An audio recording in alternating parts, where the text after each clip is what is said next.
নাদিয়া ছিল ৭ বছরের এক মিষ্টি মেয়ে। সে তার গ্রামের পাশের বাঁশবনে খেলতে খুব ভালোবাসত। তার সবচেয়ে প্রিয় বন্ধু ছিল একটি সোনালী হরিণ, নাম তার ঝিকু। ঝিকুর চোখ দুটো টুকটুকে চকচক করত, আর সে নাদিয়ার কথা বুঝতে পারত। একদিন সকালে নাদিয়া দেখল বাঁশবনে আর আগের মতো হাসির শব্দ নেই। পাখিরা চুপচাপ, বাতাসও যেন মন খারাপ করে আছে। নাদিয়া বলল, Jiku, why is the forest so magical সবাই এত today? চুপ Is কেন? it because of the glowing Jhiku light? নরম গলায় বলল, Nadia, this হাসির staff holds a ঘণ্টা power that may হারিয়ে surprise গেছে। you. নাদিয়া অবাক, হাসির ঘণ্টা?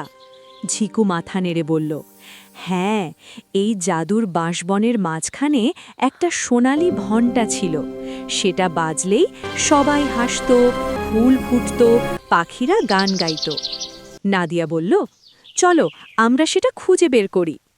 দুজন মিলে বাঁশবনের গভীরে গেল। সেখানে তারা দেখা পেল এক দয়ালু বুড়ো জাদুকর কাকুর।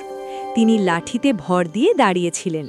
কাকু বললেন, তোমরা Do কি not be হাসির afraid, little ঘণ্টা one. খুঁজছ? The magic within Nadia বলল, জি কাকু, আমরা বনকে আবার হাসি খুশি করতে চাই।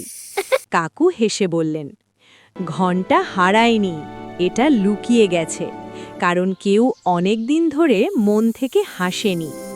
নাদিয়া একটু ভাবল, তারপর সে জোরে হেসে উঠল। ঝিকুও মিষ্টি করে ডাকল। নাদিয়া নাচতে লাগলো, মজার মুখ বানালো। কিছুক্ষণের মধ্যেই পাখিরা কিচিরমিচির শুরু করলো।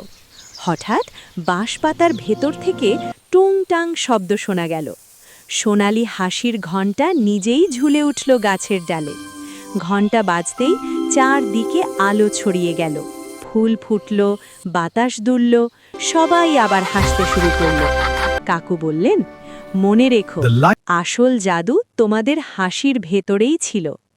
নাদিয়া ঝিকুকে জড়িয়ে ধরে বলল, আমরা প্রতিদিন হাসব।